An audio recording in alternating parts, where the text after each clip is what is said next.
you hear me? Yeah, I had taken out the attachment, the piece that makes this wireless. Because I was doing all that ledger stuff to try to get credit set up on the hard wallet. Mick and Mike, they're on the air. Breaking walls with crypto flair. Deep dives roll minds aware. Good vibes float everywhere. I was still holding that. Dude, remember? Oh, it's with my fake account. Pod, yeah, here we It's with my dummy account. Crypto flows, let the That makes it look like I'm doing breaking chains, watch the future glow. Adoption Pod, they run. I mean, it's just credits. Adoption Pod, yeah, here we go. Crypto flows.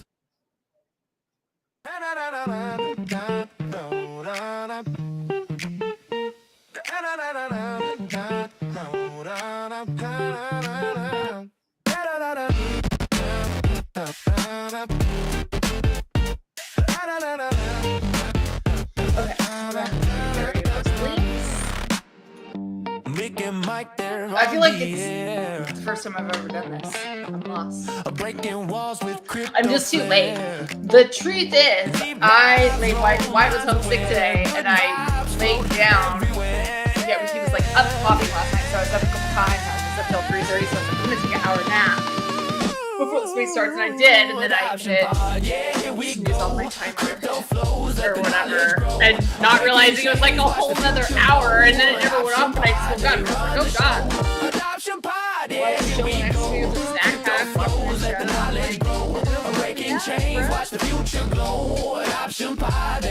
this show, I know, and it sucks when I sleep bad the night before, because I mean, you know, kids, and you have to go to work, and, you know, but it's so easy to stay up late and DJ, you know, yeah, but like, I put it down, and then I pick it up, just, Adoption Pod, yeah, here we go. Crypto flows, let the knowledge grow. Okay, Breaking chains, watch the future glow. Adoption Pod, they run the show. Adoption Pod, yeah, here we go. Crypto flows, let the knowledge grow. Breaking chains, watch the future glow. Adoption Pod, they run the show. Blocks are building, truth revealed. Digital world, a brighter field. Masses learning, wounds are healed. This is the future, the deal is sealed.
Almost did it. I caught it fast this time.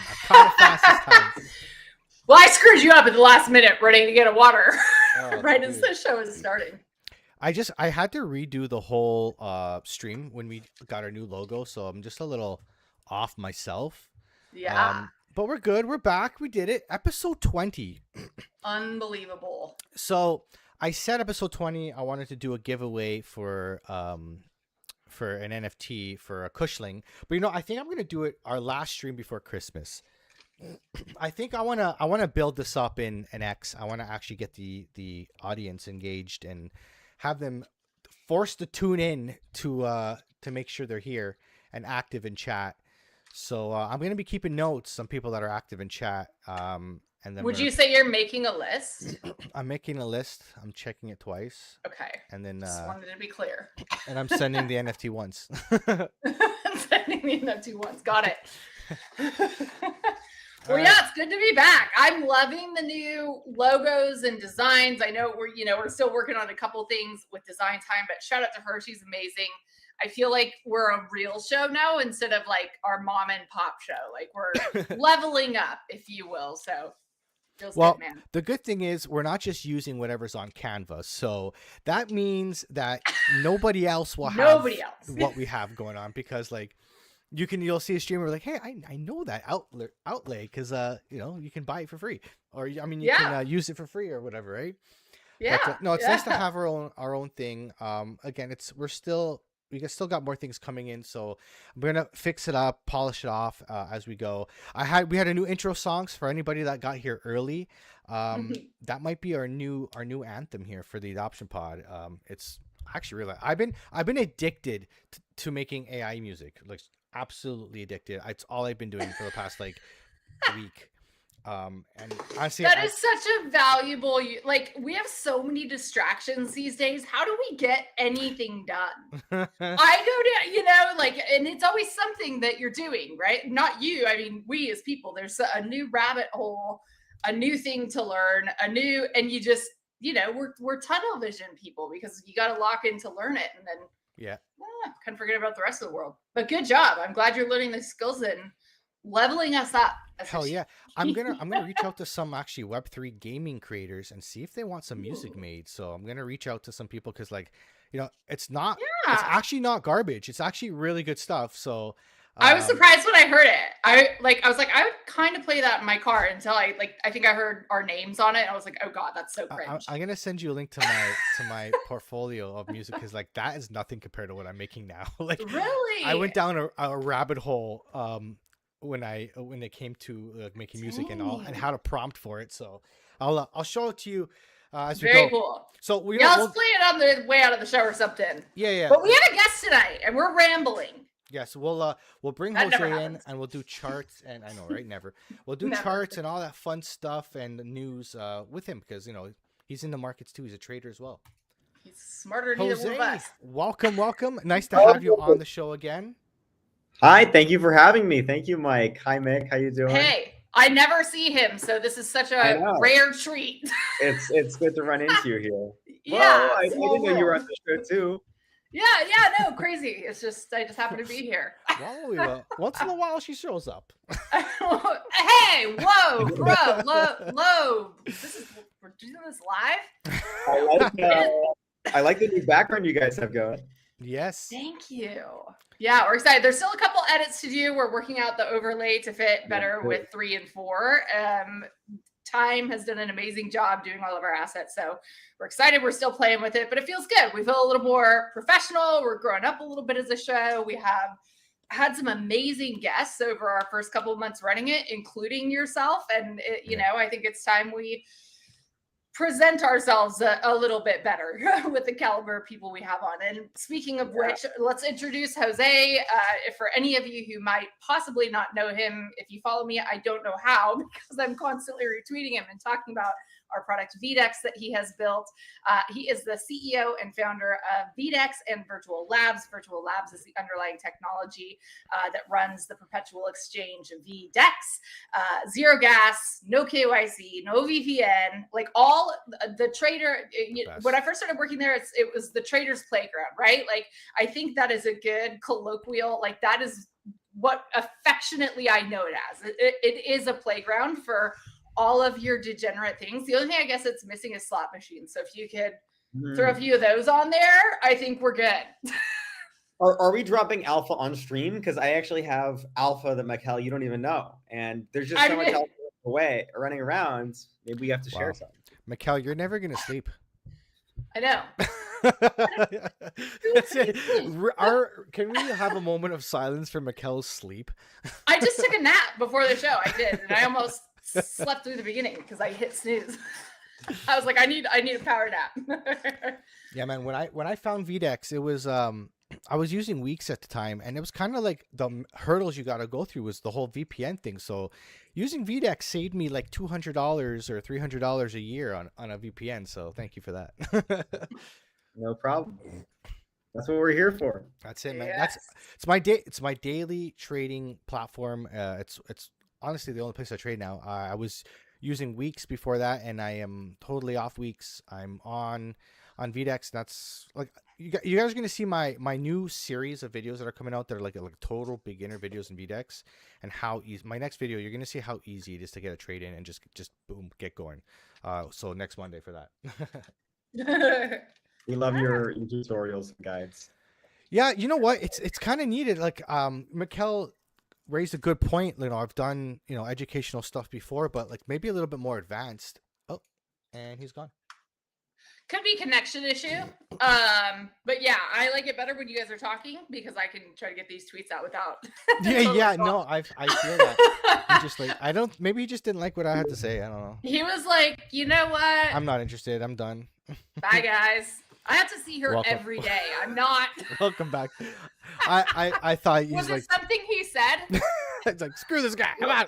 Was it just me who left? Just you. That's so weird. Mikkel, you've known I've been having issues with my internet, but I just checked and it's stable. So hopefully that doesn't happen again. Right, We're just gone. No, you guys keep talking. I'm trying to get the post out. So yeah. So Mikkel raised a good point. Like I was saying, that maybe what I was showing was a little bit more advanced. So breaking it down to the beginner, like that's never like I had to put myself in the mindset as like I have never traded before. I've never used a DEX, and so I wanted to like show.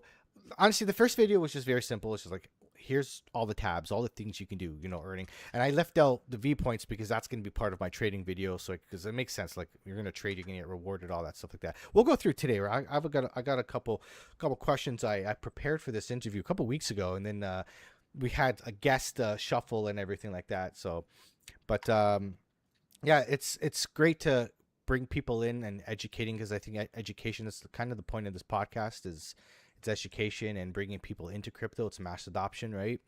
And what better way to have mass adoption than educate people and get people comfortable with crypto and using these exchanges? Because in my opinion, decentralized exchanges like DeFi, that's the future of transactions. Like because people value privacy for one, and which with VDEX's help, or with maybe I'll say virtual labs help, we need a layer in there somewhere. I feel like it's missing. Oh, interesting you mentioned that. But you definitely need privacy, because if we're going to move to it like digital currencies, like eventually all our currency will be digital. I don't see in the next 50 years we'll have cash fiat money anymore. We might have fiat money, but I don't think it'll be cash. And if we're moving to a digital world, we still need that privacy to transact with each other without everybody, like the government, knowing every single transaction I make. If I buy an apple or I go and buy corn off the side of the street from a farmer, you know what I mean? They don't need to know that. People knowing that? That's weird. Can you imagine if they did? Some people are though. We all want to be seen. There's some reason we're all moving online. We all want more attention. We can't get enough attention. I'm supporting local. Look at me. But yeah, so that's where we need the privacy, because we're moving to a system that never really existed before, and a new kind of like morality behind it. So we still need our privacy. People still value privacy. I don't care who you are. Most people, they don't want the government knowing everything, or you know what I mean. So especially when it comes to our transactions. All right, so you know what? Speaking of privacy, let's just jump in. We'll get to the markets a little bit later. Let's just jump in really quick. Here for it. Yeah. So I wanted to ask. So speaking of privacy, how does VDEX actually secure privacy? Like, why do we not have to use a VPN when we go on VDEX? Okay, so that's a good question, but it's actually two questions. Okay. So how are we able to not geo-block the US? Because that's actually, many people don't know this, actually a choice that exchanges make. but it's kind of like most times making a choice at gunpoint. So, it isn't really a choice because if they don't do this, sorry for the analogy, but if people don't do this, then the exchanges don't do this, they're going to get all sorts of problems, fines, possibly even like jail, all sorts of problems, which is why Hyperliquid, Lighter, and every other perp deck under the sun has to geo-block the US at least. And some also Japan, Turkey, other markets that we're actually doing really well in because there is that restriction, which not only is a bad user experience, but also fragments liquidity because it often means different markets entirely, right? That can't, that have to be set up like Binance Turkey, Binance Japan, or Binance US, and then there's Binance for everyone else, right?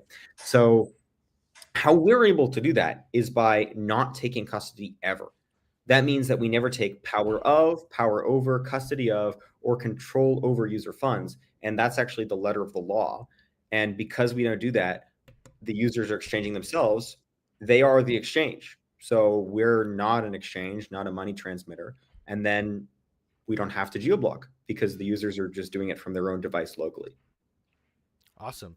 So you talk about using ZK state channels. Again, I am not super familiar with this kind of terminologies. I know rollups a little bit when I was an Ethereum miner. So tell me if I'm wrong. This is kind of the analogy I've been using to make it sense of it in my brain.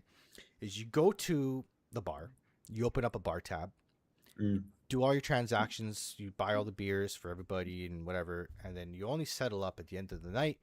And I believe at some point you have to talk to the blockchain again, right? So yes.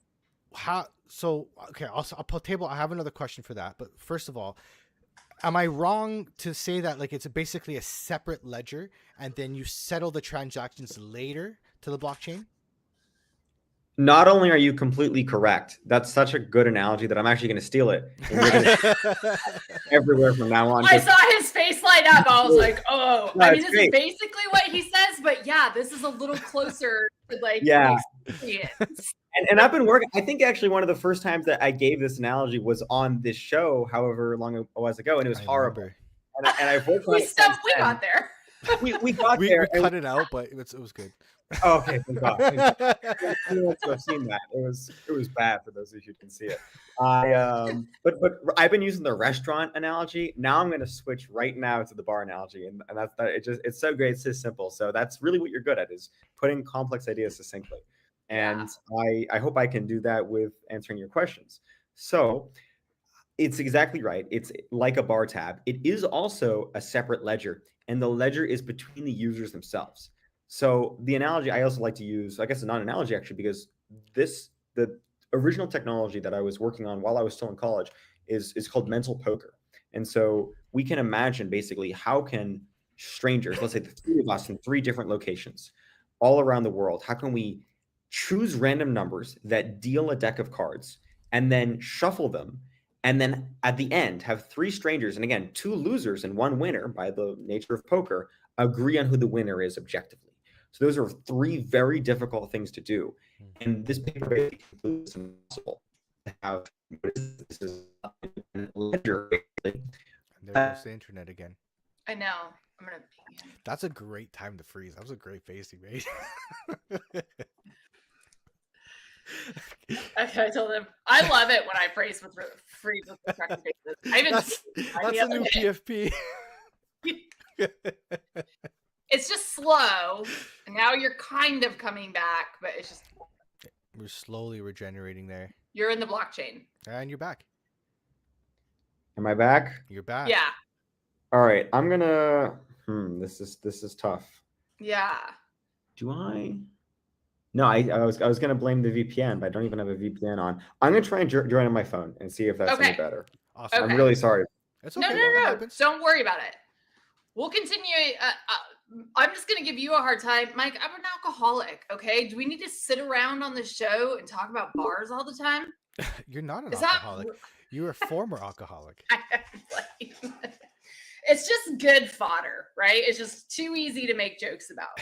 There we go. You know what it was? All right. It was the first time he said the Lightning Network that made that bar analogy click in. Yeah. Hi, everyone. Are we back? Are we so back? We're back. So much better, and you sound so much better. And I sound better as well. Oh, phenomenal. Well, the only yeah. downside is that you can see the stains now on my shirt that I was trying to hide. So, There. but other than that, everything's better. And all right, I'm glad. Hopefully, that's the last time I rug. Good. So, where was I? I was okay. What was the last thing you heard? Working on the paper and how to prove objectively who won out of the three of us after we've completed the game. The poker. Awesome. All right, that was most of it, I think. So, basically, that is an independent ledger. So it's exactly what you said, Mike. We are creating an independent ledger, and what we've done is allow users to basically first they sort of check in. It's like how you like if you're going to a poker table, you're going to buy in with like the dealer or with the clerk, and then that's your interaction with the blockchain. That's you're opening your tab, Yes. and then you're going to play a bunch of games. You're going to drink a bunch of beers. I'm doing two analogies now. At the end, we're gonna settle up. And that's gonna be it. That's your second interaction with the blockchain. But you settle every for the single beers thing in between. And the poker game and all the different activities that you've done while you're in there. I chose my words carefully because it would close them both to settle up. And that's basically what you do. That's every time you create a withdraw proof on VDEX, you're settling up. You're having basically it's sort of like saying, okay, yeah, I think I had 3 beers, and then the bar agrees. Oh yeah, you had 3 beers. Most of the time, it's the exact same. And then there is just, of course, that one time, like, what is the edge case here? How is the system resilient? And the system is resilient because if there is a diverging opinion, then you have your last cosigned states, and importantly, the cosigned states occur at the moment of the transaction itself. So this would be like every time you have a beer at the bar, everyone's taking a picture of it or something, right? Or you're writing like a tally down in your arm, something like that, and that means that it's provable, and you prove that on chain. So it operates in this model, the ZK state channel, as we've just described it, 99% of the time. And then if we ever need to, if either VDEX is malicious or the user's malicious, and this is the thing about us, if the front end goes down, your funds are still secure because you have that proof and you can overrule VDEX on the smart contract, which, by the way, is transparent. Once we're out of beta, unupgradable, and everyone can transparently see it, meaning you kind of don't need to know all the other rules so long as you have your current state, which is just a simple signature, as well as you see the public smart contracts, which you can audit yourself, or as you see over time, other people audit it by using it and us becoming popular. So your funds are locked into a smart contract. Yes. Okay. So it's not like a multi-sig. So the it's still your wallet. So I'm trying to understand, because like the smart contract is not a wallet. It just says, hey, these are the funds of your wallet that you can't use via the agreement of this contract. Yes. Okay. So just honestly, that was more for me, just so I can understand. I hope that was for all of us, Mike. Hope that helps you guys too. My gears were turning here. So at what point do you actually need to talk to the blockchain again? Because at that point, there would be a gas fee that would be due. And does VDEX cover that fee? No, we actually do cover our part of the fee. So there's actually a monthly gas that we have to pay, or at least we refill the contract monthly. Of course, it's every time there is a transaction. Mm-hmm. And I want to make sure I'm still here. You're here. Mick's camera kind of disappeared. Okay, great. We're just having a great time here. Yeah, I know. Well, I mean, in these markets, we're lucky to still be online. Right. We're giving the people. You gotta make sure the hamster's still running for that the internet over here. I know. There you go. You have to pay that AWS bill. As boy, I know we do. Yeah.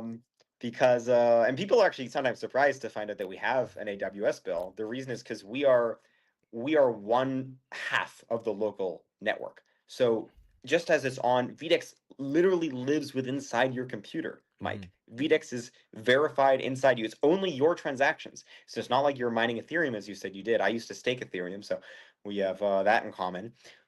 What we are is just half of that, and then each user is their portion of the other half. So there's 100 users, then every other user is 1/50th of the network, and or I guess 1/100th of the network, and then or sorry, 1/200th of the network. There we go. 1/200th of the network, and then we have exactly 50% of the network. So adding up to the full network, and that's basically how we're able to have each signature signed at the moment of the transaction. And that's where VDEX lives, so to speak, and that's what sets us apart, as every user is their own validator / miner. That's actually pretty cool. So when it comes to the blockchain again, when do you actually communicate back to the blockchain? Is it when the user wants to withdraw? Yes. So it's at deposit and withdrawal. Okay. So now I get it. Now I get it. I've only been working. No. You know what? I've been thinking about it for a while. Questions, Mike, and you have a technical mind, so. I'm a mechanic by trade, so like I have this like need to figure out how things work. Like it's OCD, I guess you could say, but I love figuring out the mechanics of how things work, and that's why like I've been asking myself these questions ever since I started using VDEX to understand, all this really cool new technology, but like it's super advanced. I read the white paper, and even so I had to read it a bunch of times because like it said state. I literally was like at Google like writing up what state like what is all these things, these words that they're using, and figuring it out. But that's kind of what you got to do, because I like to promote and talk about things that I actually use, and I like to understand the things that I actually use. That's why there's 99% of the people that DM me I ignore, because I'm not going to use your thing unless I truly use it, or if I only have a certain amount of time to use certain things, so like I gotta really like it. Right? So I like trading. I've been trading for a while now. I found a love in trading, and my analytical mind is like a kid in a candy store when it comes to looking at charts and technical analysis. And finding a vehicle to do that, such as VDEX, is been really, really good. I'm glad to hear it. Hell yeah. We paid him $20 to say that, by the way. Yes. Nailed the script. Yeah, absolutely. I'll send you my Good wallet. job. Yeah. I actually I did write questions. That's good. That's something I definitely need to do more, but I always have so many. And like one that I had while you were talking about the experience of like, so you're reading this research paper in college, and I loved my college years, and I was more on the literature side, and we're dissecting literary theories and different lenses to view the world through. And then it's so exciting, right? Like that's my passion. And I can imagine you sitting there like loving game theory, and then like, but how do you make that like that's the inventor. That's like the leap that most of us don't make, and why we're not inventors or founders, because I will have fun studying, right? And I like to talk about all this stuff that you can extract from the microcosm of this poker problem a solution that applies across the entire financial. I mean, that blows my mind that you can see that connection before it's ever there, before it's ever even a possibility. You're like, hey, wait, maybe we could take this concept and slip it in the middle and make all this stuff better. Is that just how it works for you smart guys? Like, you're just like, oh yeah. Well, Mikkel, you might be interested to know that actually I was a philosophy minor, or actually, no way. Technically we didn't offer minors, but I did enough classes that I should have had one. Yeah. Lily told me to read Into the West, so I have that ordered right now. I don't know if you've read that one, but she said. No, I haven't. It's gonna be very helpful. I feel like there's a certain amount of knowledge to understand something, and then there's a whole nother level of knowledge to be able to understand, to see problems and start fixing them. And even like with crypto, you think about, you've been in crypto, how many things that you've learned along the way that you can't teach, you kind of got to live it. You know what I mean? And it's just a lot of knowledge. For me, when it comes to Bitcoin, it was understanding money. And I got to this point where I just continued to study money and history, and it clicked. I'm like, oh shit, all assets go up because of inflation. It's not just Bitcoin, it's everything. And like getting into the Bitcoin rabbit hole taught me about the current system and how it works. And I'm like, well, this works for everything. Houses, gold, you name it. Right. So it was like the aha moment, and you got to keep getting keep learning and growing until you have that moment where you see it clearly, right? And I think that's maybe what happened for you is like, through your journey of research and learning and all the knowledge you've gained, you saw, oh shit, we got a problem here, and I think I know how to fix it. It's funny you mentioned that, because it is really just sort of like a random walk. I mean, you just kind of like saw something. It's sort of like you see something shiny in the ground, you go pick it up, and you see something else, and then you pick it up. It's kind of how my journey has been. Yeah. What's that? It's the Family Guy episode. Ooh, piece of candy. Ooh, piece of candy. Oh yeah, Family Guy. Yeah. Yeah. The Adam West, right? That's literally me. Just picking something up. Because many people don't know, I actually started building Entropy, which is the more related to the mental poker. It was basically what we have now, but only for like peer-to-peer like randomness generation, but also for price feeds. So you could agree, for example, like let's say we're doing a traditional DEX flop. I say the price of Bitcoin is 100,000. You say the price of Bitcoin is 100,000. We can then agree on a swap and then take that 100,000, feed that's generated by users and put in plain text. So it's actually cheaper on the gas side than the more complicated, V3 or V4 forks we have. And then that price can then be used recursively to recommend the price in front ends and such like that. And that was my life for a year and a half. I thought that was the greatest thing ever. That's actually technically why I dropped out of school, and we were going to compete with Chainlink, and it was going to be a whole thing. That's when we met. We wouldn't have met had you not gone down that gaming rabbit hole, Well, it was actually even before that. We were doing like this randomness thing, and then it transitioned to Virtual Labs Gaming, and then we became DEX. So it's sort of like the third distinct chapter we've had in this journey, and I think we've definitely been the most successful in VDEX so far. Yeah. Mike, you look lost. You doing okay there, bud? No, I'm good. My mic is like acting all weird. I just realized my filters were. This mic will pick up everything. Yeah. I like fart, you guys.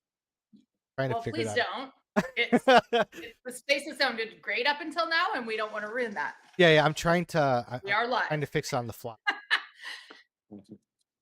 Okay, so this is the third iteration of an idea that you had in a college dorm room back in 2021. Yes. Reflecting in you're still so young, and it's amazing. Like, you have done more by 23 than most people achieve in their lifetimes. For one, that's an incredible fact.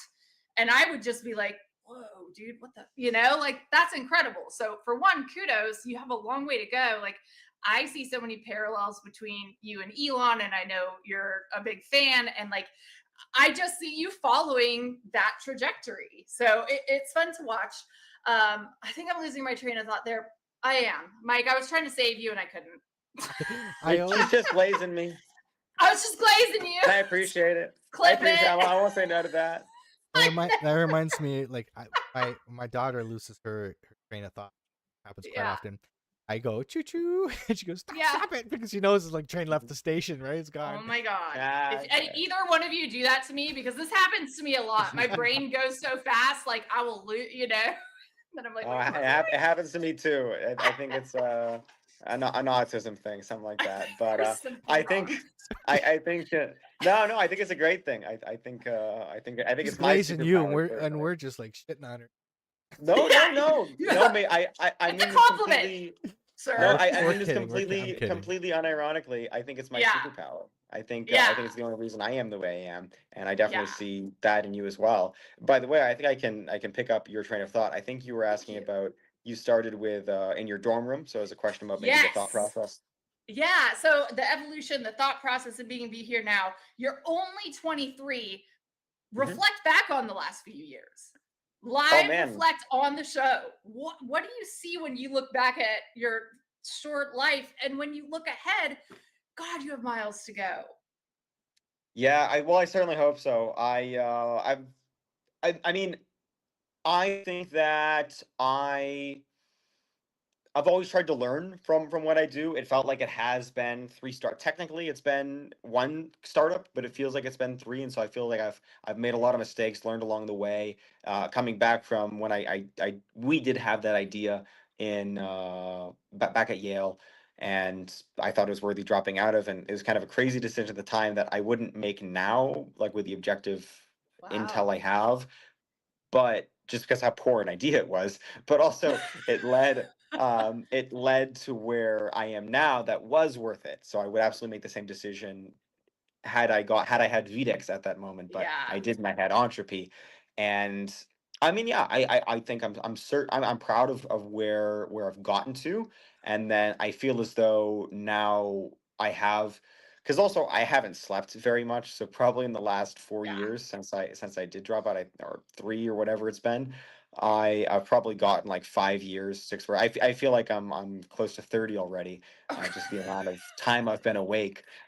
So you may have lived I as much life. That's a fair point. I feel very wise. I feel like I have all of the answers and I know what to do now. Yeah. That's how I feel. That's amazing, because we really have gotten to that place lately, right? Like in the couple months since I've joined, like I came in, we were in this like, okay, where do we go?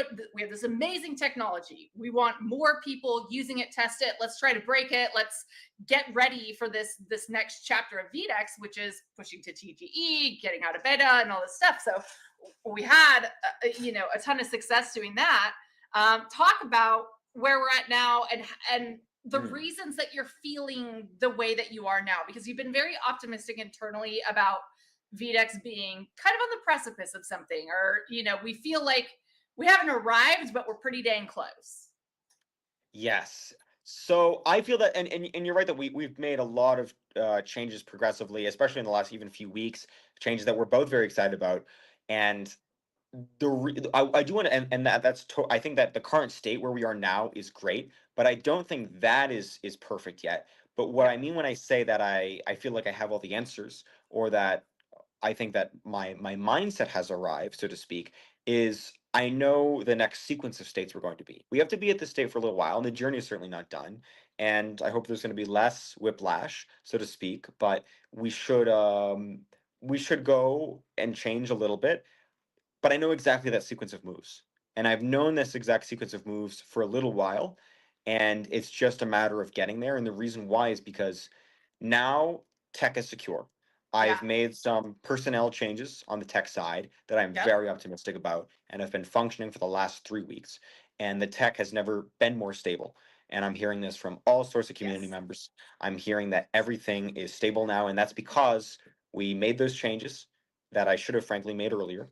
And I also ported all of our resources towards stability and stability only. So it did mean we've had no token launches in a while. I keep hearing, last time I was this early, VDEX was still listing tokens, and I wish I know, ouch, right? I came up with that right. I know. I actually came up with that right there. I didn't see anyone post that, but I'm sure people are thinking it. I was like, I want to know. Yeah, no, I get it. It's right I thought here, right it. now. I'd never say it to you. I don't want to get fired, but like, Oh, yeah, exactly. That's when you write on the you write in your whiteboard, you write that's right. in your mirror. So yeah, after you don't say it out loud. After you guys had that issue with cash pairing. Oh, which one, Mike? We've had quite a few. ever since I was definitely in the Telegram. Honestly, not like crapping on. I was just like, hey, I found this problem, guys.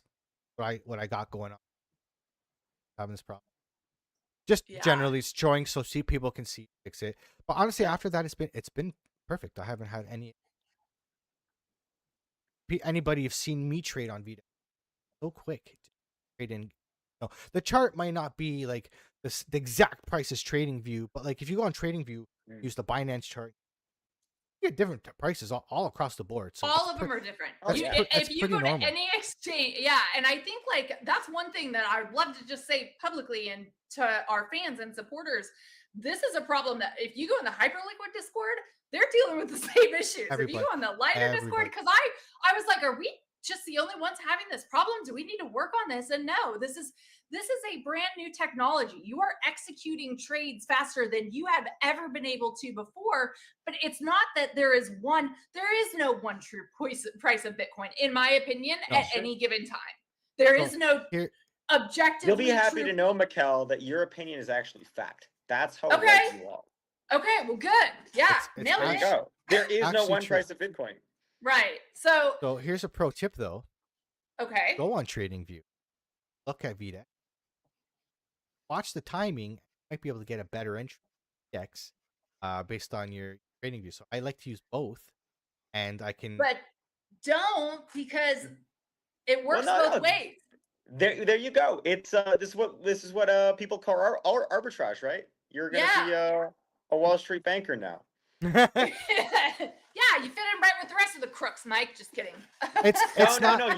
You know. What I was thinking more of, like, like the guy in the suit that's just like, as he has like a little bit of wine or something, like the European guy, and then it's like, oh, I just learned the word arbitrage, or I just arbitrage. That's yeah. There's Amazon that's where we are right arbitrage. now. Yeah.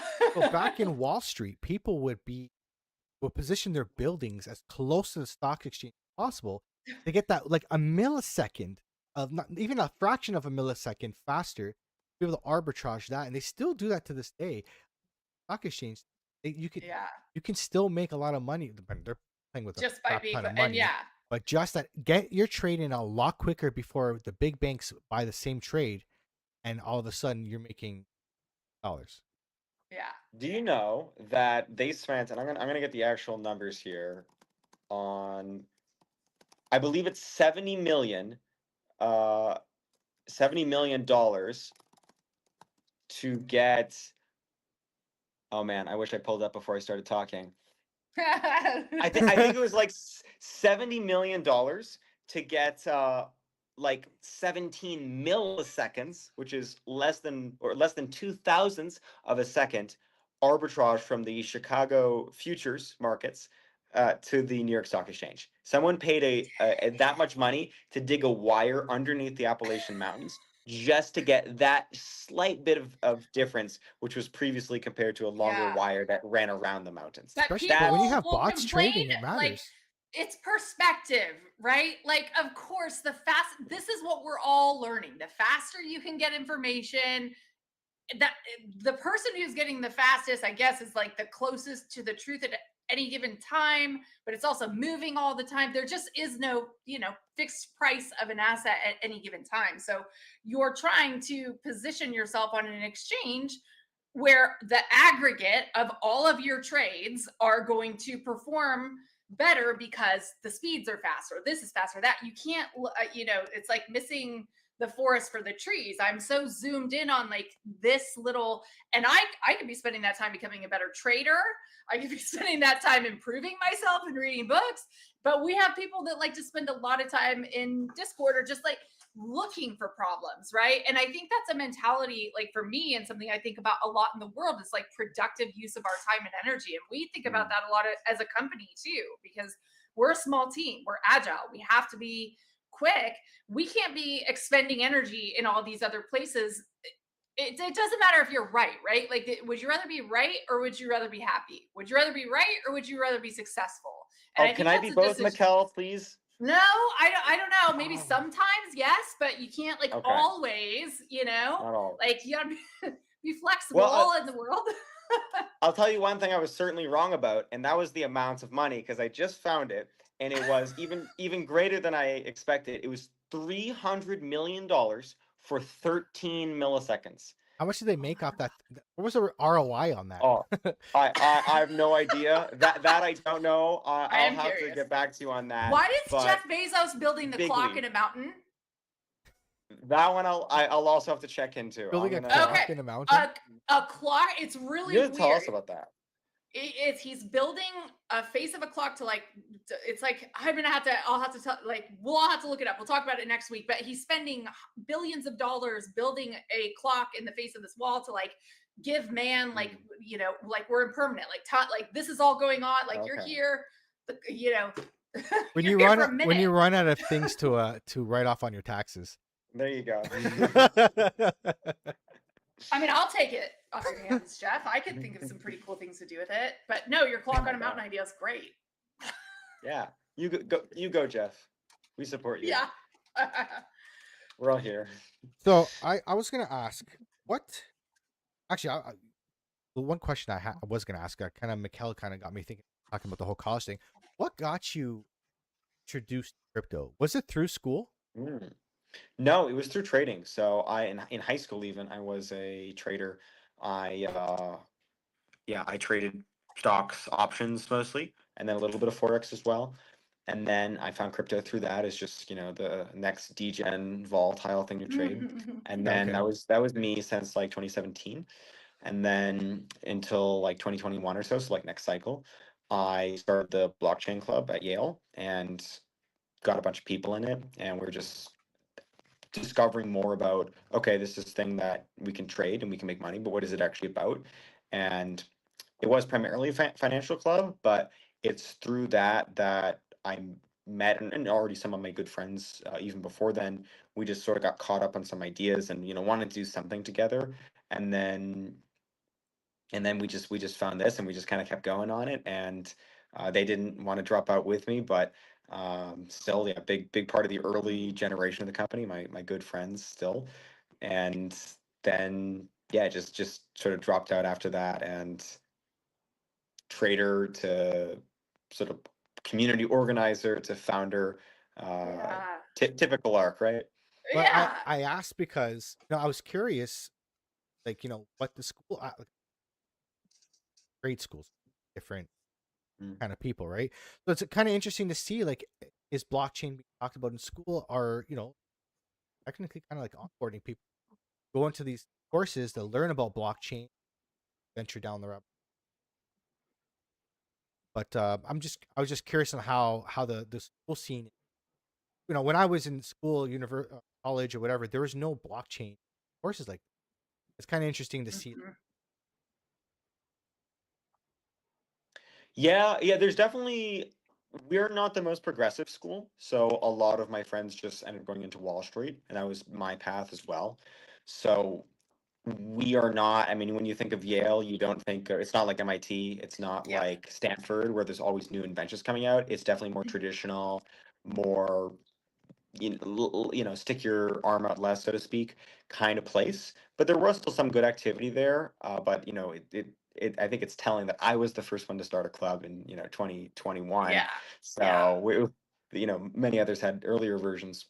But there were some people, like for example Ben Fish was actually my professor, CEO of Espresso Systems, and then some other good people actually in my own year that have significant projects. But I would say that by and large, yeah, EDU DAO is another thing that I was a part of, and like those sort of organizations are equally as powerful. Hmm. You Interesting. think with like all this regulations, like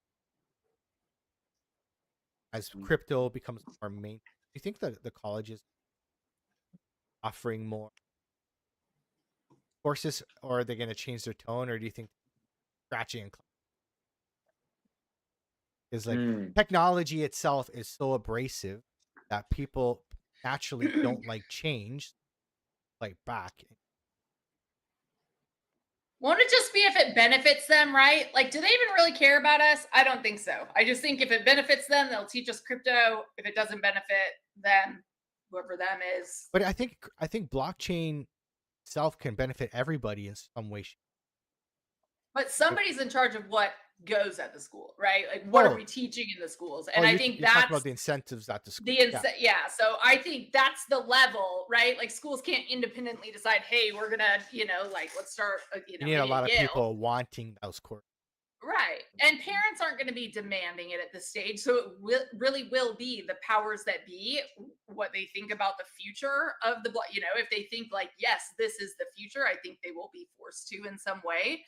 But then again, I say that knowing they never taught us how to balance a checkbook or, invest for our future in high school. So maybe that's why whatever, we can say whatever we want about the school system, but in that I'm very much in the vein of Elon, like information is free. Like, I would much rather my kids not even go to school and be confined and told the narrative, and it's changing, and that's exciting to me.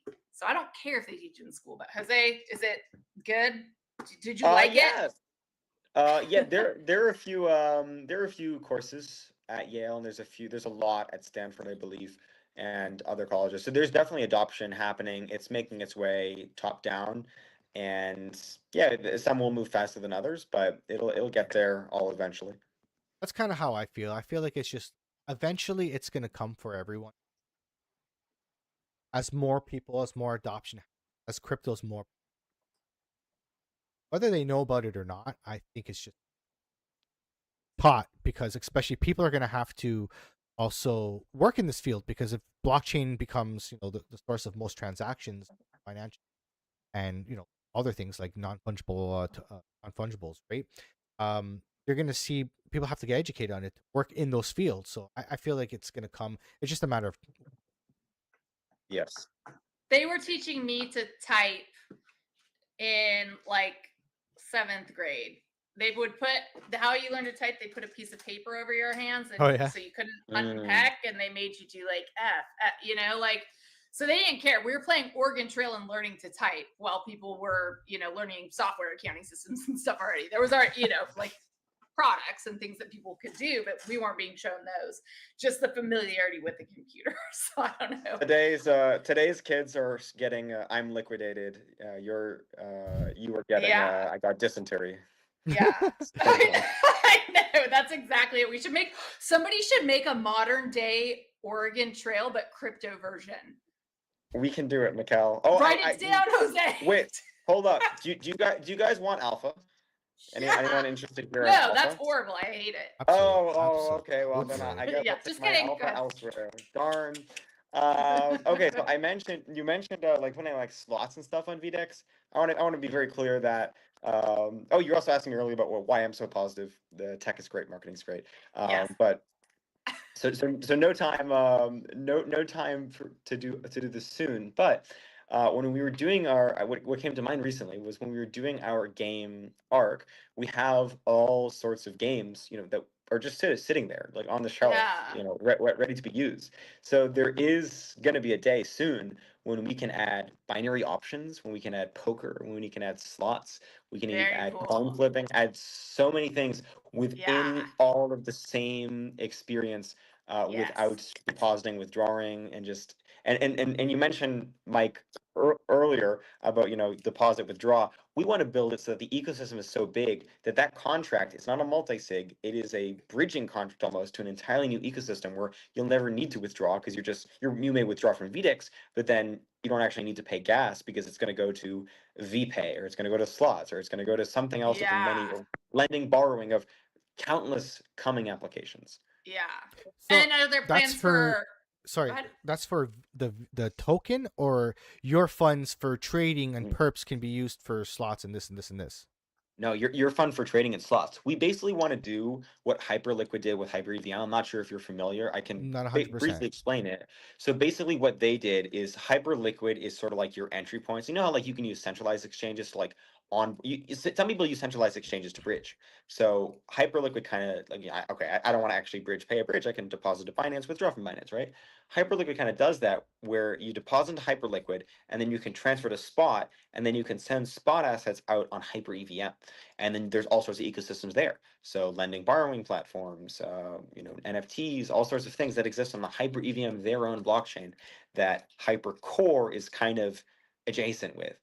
We want to basically take our ZK state channels, and it's, by the way, always been the long-term goal. Even when we were building games, the objective hasn't changed. Since 2.5 years ago, if I'm counting correctly, the objective has not changed. It's to build ZK state channels.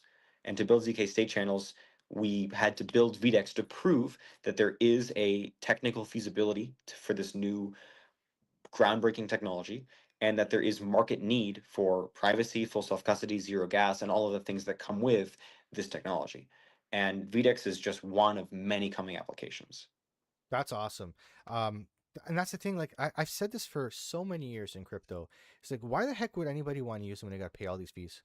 People don't even want to pay the 3% when you tap your credit card, right? So like you can't offer. Well, they make it invisible to the user, right? In most cases, and you become aware of it when you go to some mom and pop shop, and they're like, "I'm not paying that 3.5%." So if a customer wants to use their credit card here, I'm charging an extra 3.5% or whatever it is. These fees have always existed.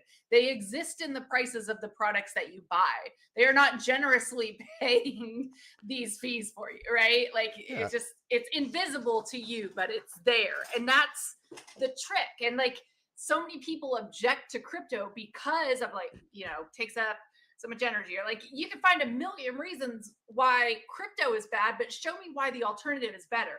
Right. And I don't think when you put the two next to each other, you can. And that's why they focus on attacking weaknesses in these technologies as opposed to defending the status quo, which is clearly not working. Well, that's like the whole just very, idea. very briefly. Sorry if I could, Mike. Just very briefly. In Argentina, it's 10%, and so the people here absolutely love crypto because it is much worse here. So yeah, that is so definite improvements. eye-opening to me. Like that's 10%. Taxes, like they get you everywhere you go. And I think part of what the crypto movement is like, we want control of our money back. You're doing all these invisible things behind the scene and taking these money. Like I worked hard for that. The government wants theirs. The seller, what the state wants theirs. Like it's everywhere. But if we move more on chain and things become transparent, like the breakdown of fees, I can see when I sign something, I'm aware as a user that some of the money that I'm paying for is not going for this product or service. It's just fees. And I think we as an industry need to like present that to the world better, right? Like it's a pretty easy argument to win. We're there, and it's tough. First you got to get them to listen long enough to pay attention. And then, you have to be able to present the argument. So that's why we can't. The core values of crypto were always to cut out the middleman, right? Like that's the whole reason, the whole value proposition of, why we have blockchain. It's trustlessness and taking out the middleman, where I don't need a third party and have that counterparty risk to transact. So, it's kind of where I'm going along those lines is like, we need to cut out the middleman. We need to show people that like, you don't need to pay all these fees for all these things. Like I've worked with another blockchain that's like they wanted to charge every consumer for each NFT, but I'm like, I said, it's not gonna work, because you can't. For people are already comfortable in what they're using. To get them to change, you have to show value. And if you don't show the value, they're already comfortable. A business is not going to change the product they're using unless it's going to really save them money or time. And unless you're offering that, if you're offering more subscription, maybe you're getting the value, maybe you're saving some time, maybe the technology is really, really good. But if it's too complex and it's costing all these extra fees, they don't want it. Because people like the familiar, right? People like the comfortable. It's the psychology of people, and the only way you can get people to change from that comfort zone is to show them like, this is much, much better over here. It's like, oh shit, I got to use that. Yeah, and that's why we need to get people using it. So by word of mouth, right? Because people trust people. We could never amplify this message ourselves to the masses. We need people like you who come test it and use it, and then you're like, holy shit, this solves so many problems for me. Even the trading then they become credits, advocates. Just put it in people's hands, kind of thing. You know what I mean? Like the idea of trading credits to be able to go and just get your feet wet is amazing. And that's all. I've always said this. I've said, cast a wide net. When it comes to gaming, I've always said, cast a wide net. Don't pigeonhole yourself to one thing. This is why I say the whole tribalism of blockchains. Cast a wide net and catch as many people as you can, right? And the idea here is just put it in here and let people go. I've also mentioned to you before, demo trading. Let people try the platform. They have no risk to them, and they can learn how to trade on their own terms, and they can. Do you know what's funny to me? I'm such a degenerate. I'm like, why would anyone do that? That sounds so, but that's how rational. That's kind of what that's how credits Web are. 2 will need to come in, right? Like, but you can get a degenerate to go, I'll put $1,000 anywhere if you tell me like, hey, this is the next whatever. Like I can be easily convinced. But the wider market, you need to make a case. You need to explain all of crypto, why it's better, et cetera, and then explain the product on top of it. And I think we're getting to the point where we won't have to, like we're Dexit, and these companies are becoming just companies in the world that use crypto and not necessarily a crypto business. Yeah. And that's where we need to be. Like, we need to stop I've- talking about the tech. I said this on my post, and I actually truly mean it. I'm not just trying to shill VDEX, that it's setting the standard, because I've used other exchanges, and they don't do this stuff. They don't do zero gas fees when you're using a DEX. Usually, typically, when you're using DeFi, it costs more. It always has been. And that's the cost of privacy, right? That's what it was. And now, actually, I'm going to share my screen, because I found something out before I got into the screen here, and it's absolutely hilarious, and it made total sense. Let me see if I can find it. Let me move my OBS here. Where's my Twitter? Oh, there it is. Okay. So I'm going to share my screen. See, let me know if you guys can see it. Yep. Did I lose it? I think I lost it. Oh my god. Oh, that's the Twitter abyss. You're never gonna find that again. Why did you do that to me? Can I go back? How good are you at recall? Can you put some quotes in some? Oh, I words know you exactly remember? what it is. I just wanted to show you. Oh, there it is. Haha, I found it. I got it. So this is it. You can have fast, cheap, or good. You can't have all three. Oh, And yeah. This is the first thing that caught my eye with VDEX when you were talking about it, and you kind of have all three, which never really happened before. You had to pick two, and that's why I said, like, nobody's doing this, because nobody can offer you three, and you are. and what really stuck with me is because you said the problem just needs to be reimagined. I'm like, fuck yeah, that's it. Well, It's what can I separates- actually? Go If ahead. I could get technical for a moment, only Please. because you brought up Impossible Trinity, that's actually what the mental poker problem and what VDEX basically solved, is this impossible trinity of a different kind of basically objectivity or trustlessness, as well as scalability and privacy. How can you have these three things all at the same time? And before it was, no, you can only pick two.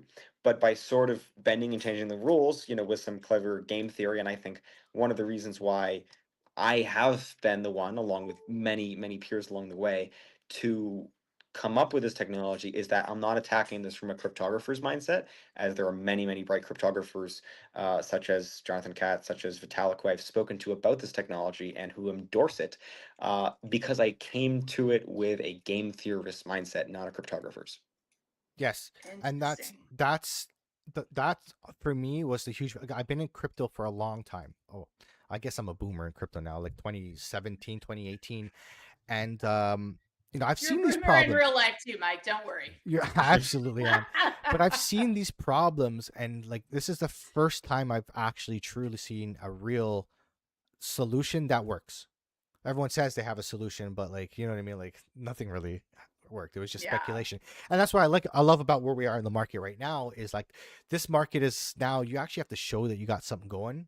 You can't, it's not just speculation. Like 2021 was like huge speculation, and anything can do well if you just have the right keyword and the right white paper, all the fancy words in the white paper and a nice website, and you probably Well, get the water went out quick and surprisingly. in Yeah. this- like it was very quickly revealed who was wearing shorts in the water when Oh yeah. the market made it. I've seen more layoffs across crypto. It's unbelievable. It's honestly, it's everywhere. I work for one of the biggest telecommunications company in Canada. There's only 3, and they're struggling, really struggling, and it's Well, good. everywhere. After COVID, What do you think about? I want to know what Jose thinks about how, okay, and actually, this is a good segment because this is an important question I had earlier. I posted something and then deleted it because I was like, maybe that's not a good look. I shouldn't be fudding prediction markets because I was trying to raise a question. Like, yeah, there's some crazy stuff that we're gambling on. Like, what's the ethics here? Is this where we want to go as a No. society? Ask the question, Mikkel. Oh, what was it? Like, it was betting on human suffering, like the layoffs. We're going to experience more mass layoffs. And Polybet was like, it was a headline. And so when you put out headlines like that, right, the risk is that, and this is something I believe, like you speak reality into existence to a certain extent. So when people see reputable sources posting things like we're set for the largest, people start behaving in a way like, okay, I need to prepare for this reality that's coming.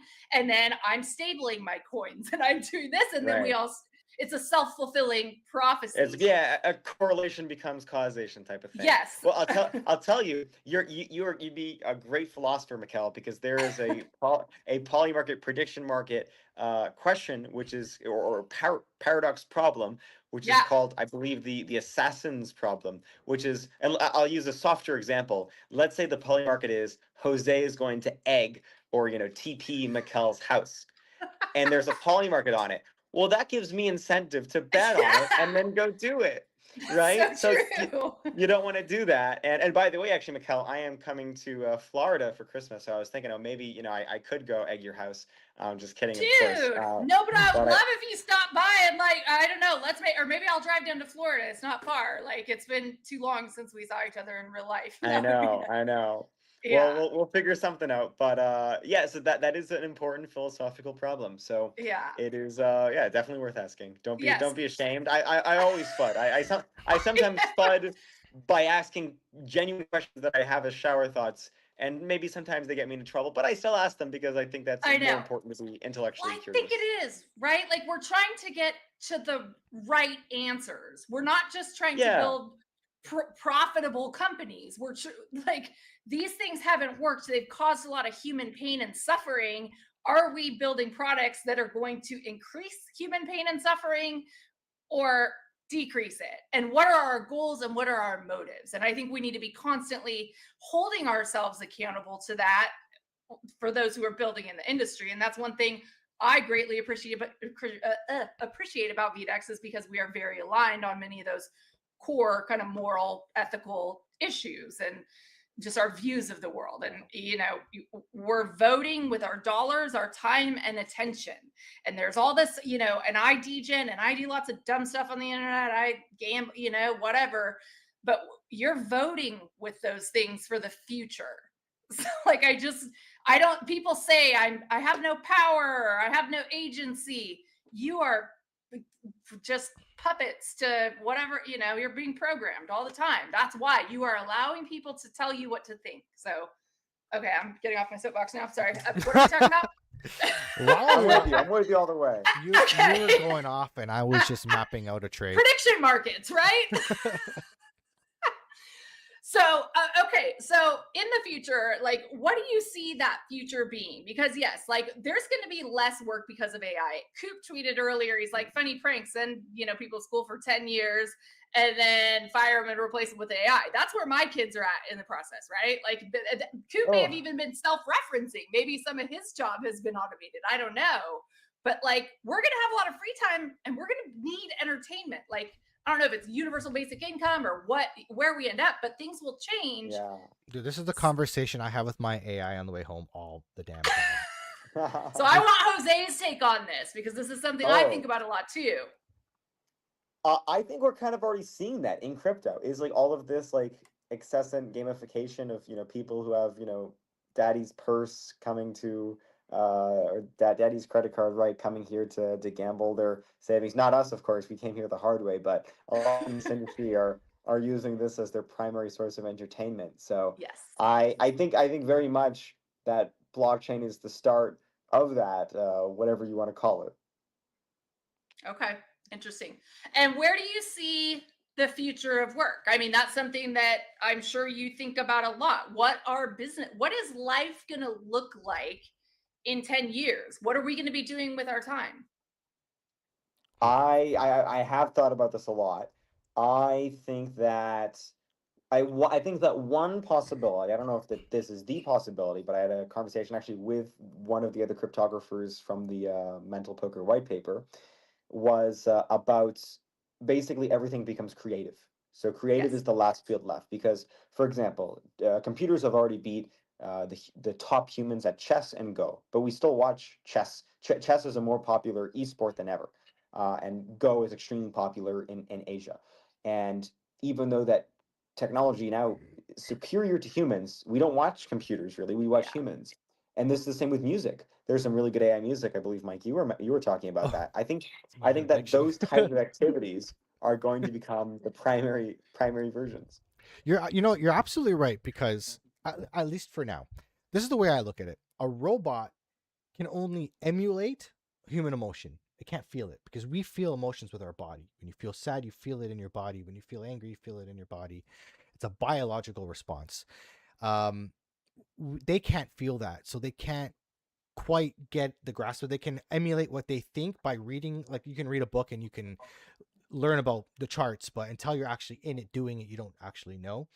You can't live that for a robot. So when it comes to creative, like for example, if I make a song about, you know, a breakup song, I felt that because I've gone through that. I know what it feels like, and I remember what it felt like in my body, and how it made me feel. I can express that in a prompt and make a good song, whereas the prompt bites, the AI itself could not make it as creative as what I could depict. Right. Right, because it didn't feel it. Yeah. And that and we change through feeling, right? Like that's part of human evolution. We feel enough pain and we decide to change. And until we feel enough pain, we stay the same. That's kind of a general principle in life. So the pain of changing for that America is looking at, for, you know, changing into crypto, money has to get pretty bad for the 70-year-olds that walk into the volunteer office. And you know, I work with some 70-year-olds at the volunteer office. We can't even have a credit card machine because we can't train them to use it, right? So there are still living people in the world that aren't going to learn how to run a machine. So that's when it gets so painful for them to not use the better, quicker, faster alternative. That's, you know, those will be the late adopters. And, you know, those people are much older, but the 40-year-olds, the 50-year-olds, my parents are investing, right? Like I've talked them into buying some, but they're not using it. And they don't even, I tried to set my dad up even on DeFi app to just hold some of his assets and just get him off Coinbase and you know, farm some points, like do something DeFi, try something different. And he was just like, it's, you know, they don't feel safe. He likes the idea of a sect still. So until, you know, but some people will just have want to use it. Jose-like experiences, like Jose, you know, being an FTX creditor and losing all his money, until people experience the pain of a centralized exchange, and usually themselves, because most people aren't smart enough to learn from the mistakes of others. They have to learn from the mistakes of themselves, or they don't, and they just stay doing stupid things forever. I've been that person for a while. We all have been. You know, I'm not judging anyone, but that's just human nature, right? It has to hurt bad enough for me to make a change. And I think that's when we really see DeFi having a broad appeal. But right now, centralized, you know, it's 100. It's the bridge that, you know, but we're making DeFi better, and centralized exchanges are buying us time to do that. We can't throw newcomers into DeFi. They need the training wheels, I think, for now. You know, you're absolutely right. Absolutely right. I've said this in gaming too. Like, people don't care about owning your own assets, your NFTs and all that, because they haven't had something bad happen in the game yet where they lost all their assets. All the money they put in went to waste. And when that happens, they're going to look for something else, because I'm like, they're not going to get burned again. Fool me once, right? Kind of thing. So you're absolutely right in that. And it goes that way with finance. And unfortunately, it sucks because you're going to have to learn hard lessons. But, you know, why do we always think things will never happen to us? Like, that is a trait of human nature. Like, oh, I saw that thing happen to you. Right. That's not going to happen to me. Maybe it's just it's too morbid to think that it could happen. You know what I mean? Like, you don't want to think that negative loop. That is true. Maybe it's coping. It probably is. It's probably like psychological defense mechanisms. Well, let's talk a little bit about markets and charts. We're at 10. I literally put a trade in as you guys were talking. Oh shit! What are we trading? It's that easy. I've only really trading Bitcoin right now, to be honest. The market is not in a strong enough spot where I feel comfortable trading altcoins. I'm not a cowboy. So right now we're trading Bitcoin.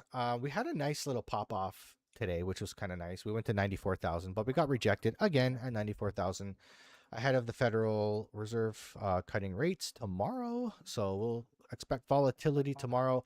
I'm just on the 1 minute chart, honestly. I have to give you a big shout out because, dude, like, VDEX has a lot of indicators on the chart that you would have to pay a TradingView subscription for. A little sneak peek, my video, I show you how to set up with all these indicators. Next Monday, you'll see the RSI volume. I got the 21-day moving average and the 200-day. That's all you all you need. And that my model, it's right here. 21-day crosses the 200, and then we have fireworks, and then it comes back. And then when you, as long as the 21 is above the 200, you're good. And we're bouncing off it right now. That's why I caught that trade. I'm like, oh shit, we might bounce here. So here we go. But yeah, look for volatility tomorrow. I think for me, it's day by day. I don't know if it's for you. Like, I'm sure you're trading too. I'm not like, I don't have any confidence in the market right now. So like for me, it's like, okay, we get above the hour 200-day moving average. Okay, I feel good about the short term. Then I need the 4-hour, the daily, and you know what I mean? I need like all those slowly to work their way up. But getting around, if we can get around 94,000 and bust through that, 96, 97,000 is happening, and then we can. I mean, do we still get a bull market in all season, or what? In your opinion, if that case plays out? I have two. I can argue That's both. A funny joke, both ways. Mikkel. Alt season, good right? one. I think I have a lot of AVAX still. Honestly, I bought some too at $17, and it's continued to go down. So yeah, it's been a great ride. So it's I think we either do have new all-time highs and the market is just extended, or we do go back up to over 100,000 and it's just a lower high, and then inevitably the bear market, which has happened in previous markets. But I don't know, the time's ticking, man. December, like usually Q4 is pretty good for markets, and it has been, just not for crypto. Yeah. What do you think? Except crypto. Jose, what do you think? What's your take on where we go from here, closing out the year and into quarter one? Or problems with VDEX lately. Everyone is asking for me for my takes, and I said I would draft like a newsletter about it, and maybe I will, but I actually haven't had time yet. So I'm going to agree with Mike here. I think that it's either going to be a Q1 delay, and I think there is a lot of reason for the delayed entry. We do see that M2 money supply is continuing to increase, or it's actually flatlined a little bit, but we're still trailing by 90 days or so on crypto, and there's still a bit of room left up there. We also see stablecoin dominance nowhere near the lows we've seen in previous cycles. So I think that's an indicator to watch as well. So I think that the chance, and of course we have delayed rate cuts and the monetary situation. So I think that Q1 definitely we could see some new all-time highs, and they may even be raging all-time highs. I think that 150,000 Bitcoin is still, if we are to hit I think if we hit a new all-time high, we hit 150K at least. Okay. I don't think it's going to be another a touch, another That's kind of where again right at 120. Yeah, and then the other possibility is super cycle real, or it's kind of like a bear market. But I consider this kind of the same thing, like a shallow bear or like a super cycle, a bit of the same thing to me. So out of those two, I can't really say. All I can say is that VDEX is well positioned for both. Absolutely. That is very smart. I love to hear that. A quick question though, when will we know? Like, so if I'm a trader and I'm trying to make decisions in these coming weeks, and these are the two scenarios I'm considering, when can I start seeing confirmation, and what signals would you be looking for that would signal we're going one way or the other?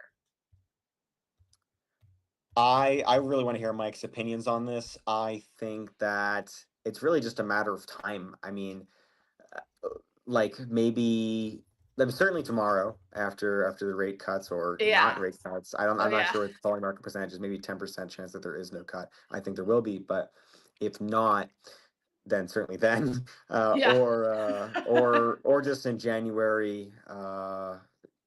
Maybe by January. But I really want to hear what Mike has to say. I'm not sure. Sorry, I missed the beginning of the question again. You are so rude. Okay. Well, we might have Trump checks coming in quarter one. I saw. Oh, Trump checks. Something else. So that could be a total, put a damper in all of our theories here. But just when will you know, Mike, of the two theories that you both kind of think that might play out over the next, like, what is the time frame, and what am I looking for if I'm a trader and I'm considering these two alternate potential futures, Yeah. what signs am I looking for to tell me, oh, it looks like we're going this way, or oh, it looks like we're going this way? Well, I don't think anybody really knows. That's one thing I've learned about being in crypto for so long is everybody thinks they know, but nobody really knows. And you should not listen to the people that says, I know this is happening, because nobody does. All I can do is I look at the charts. You mentioned stablecoin dominance, right? And right now we're at like a fork in the road because in the 4 hour, we're hugging that 200-day moving average. If we lose that 200-day moving average, that could be a nice pump for the crypto market, right? So like that's where I saw today. I'm like, damn, this is a pivot point right here. Like this could be a nice move. And it lines up with the FOMC meeting tomorrow. Look at that. Yeah. So you just longed Bitcoin because of this. Well, what if we make a rising wedge, which is a bearish pattern, and we have like a little bit of a move. Like I'm already in my mind's already projecting this and a move down. Like that looks very realistic to me. We have 2 wicks to the downside, like giving us resistance here. So, so I could see us losing that 200-day moving average for the on the 4 hour for the other dominance and a pump. So that's telling me I'm looking for a move to the upside. So I should go long Bitcoin now. Until I would wait for this to make the move. I would wait for it to break. So okay, Grandpa. Okay, you do you. What I would do. Mikhail, go get liquidated. Just make sure it's on VDEX. I never tell anybody to do. I'm just showing what I would do, and I would wait for it to break to the upside to show that this pattern is failing. Right, like if we're shorting, this is going to break to the upside. If we're longing, this is going to break to the downside. I would wait for that. So I would wait for it to do something kind of like this. It's going to bounce in here, maybe lose it, bearish retest, and then get in at the bearish retest. I'm doing a zoom out on the or maybe actually go to like to the daily on USDT dominance, because I mostly look at stablecoin, so I'm used to like 5% being the floor, but I'm not sure what it is on just USDT. Same idea. There's not enough information yet. Like it's just one candle, right? I want to see actually if we could just like what was the low this cycle on just USDT dominance? Oh, you mean all the way out? Okay, hold on. Oh yeah. Like this whole cycle? Yes, because I only know the numbers by head. Let me go to the weekly. It's gonna take a lot of zooming out. Yeah. Mike, you do a lot of scribbling. I do a lot of tracking. So the low here would have been. Oh, this is a nice triple peak if my eyes are not failing me. And I just went to the doctor's appointment and they told me they are still failing me, but it looks to me like triple peak. Yeah, so you have not financial advice. You have the low. That's my cover. 3.7%. Mind you, we did make technically. Well, actually, no. I would say here, like I put my. You see my red lines here? That's my support and resistance lines. We actually got rejected by this. This looks like a potential rejection of this line here. So if that's the case, and then I have my orange line here, which is that 200-day moving average on the weekly. If you lose a 200-day moving average on the weekly, we saw what happened when Bitcoin lost it and how we had the nasty dump. Now, look, this is tether dominant. So I don't know. I'm starting now that I'm looking at it, I'm starting to see a potential move to the upside. You guys should tweet about this so you look really smart when it happens. Be like, told you guys. But yeah, no, so this is what we do, Mike. That we zoom out as much as we can. We see the big picture, and that's how we win. Yeah. Absolutely. Well, I win by just listening to you guys and do the riskier thing early, and then the times that I lose, whatever, but the times that I win on it will outperform your conservative plays, Mike. And depending how your mind works, you can flip it upside down, and you're looking for a bounce here, which would be the short. Flip it upside down, and if I think, for example, like my mind says, hey, I think we're gonna come down here. Let me flip it upside down. Do I also believe it's gonna bounce? And it looks like a bounce. It looks like a swing low. Can VDEX do that? I don't think we can flip upside down yet. I don't know. Let me see. Yep. Oh my God. So you press Alt I. I did that yesterday, Jose. I didn't tell you. Yeah, no, I thought it would be a good upgrade or whatever. Oh, am I gonna get stopped out of my trade? Oh, I think Jose, you're rugged a little bit. You're starting to freeze again. No. It's a really nice smile for the freeze, though. That never happens to me. I'm always like. Next time we have him on the show, I'm just gonna use his freeze faces for the promo. Yeah, for the PFP for the profile. I think you're kind of coming back. It's still a little jerky. How about your Blockchainy? Oh. Yeah, it's like I don't really hear you. Give that time to settle. He's probably gonna jump back in. Yeah, I got stopped out of my trade. Boo. Bro, I got liquidated on a 25K AVAX position the other day because I forgot about it for a week. It was a baby trade. It was like $1. I lost $1. Oh, and you're complaining? I don't care about the Don't money. talk to me about it's just pain. losing. It's like that. Like, I thought I was gonna win, and it rolled over in my face. I know that. I mean, that is tough. Am I there back? He is. All So right. back. Look, I've rugged one too many times after being an FDX predator. I think I'm about. Oh God, now my phone is going. I think Sam Bankman-Fried himself. I just can't keep rugging. I think I might. How much longer is the space? Because it's so much longer. I don't want to. No, I think we're pretty much wrapping it. We're good. We wrap. Okay. We just kind of when we're having fun with the guests, we run over. So we can wrap it any time. It's really 9 to 10, But tell you what, if I rug again, just call it there. We'll call it. Imagine that I've said goodbye and blessings to all of the Irish goodbyes are fine with us. There we go. So, yeah, I guess this is what you get when you do live in the third world. I also want to, because I keep getting this question. I am not from Argentina. I just happen to live here. So I guess God forbid a man named Jose goes to live in Argentina. Everyone thinks he's from there. Yeah, you're a Boston boy. I'm a Boston boy. It's true. Born and raised in Boston for 18 cold years, and finally. Oh, I feel yeah. I don't know how you here. Where are you in Canada? I'm near Toronto. Okay, yeah. So you're freezing out there. Oh, especially this time of year, because the one nice thing we do have in Argentina is it's summer here, so it's beautiful. You guys don't have snow. Pretty nice. Like I would love to not have snow. Yeah. I miss snow. We have cold, dreary, damp, freezing rain here. But it never really freezes, so we don't get snow. So it's just that wet cold that gets in your bones, and then you're freezing all day. Actually, speaking of the first day today, I had ramen for the first day. I'm like, this is ramen weather. It's time. Oh my God. That's what I spilled on my shirt. That's there you go. That's a real founder right there. Yes. When your founder eats ramen, Jose, can you take a selfie? I want to make a meme from that. And let me also, I don't know if I've shown this off, the VDEX poster as well. Yeah, that was actually my next question. How do I get one of those? Oh my God. You know what? Let's make it happen, Mikkel. I think we're doing a merch run soon. I think we are too. Selfie. I heard you guys had some stuff stuck in Turkey. Yes. So this is actually from Turkey, but this is one of the small enough things I could bring myself. So it's just actually, it's been in my luggage. I just finally unpacked a bunch of stuff. So here we are.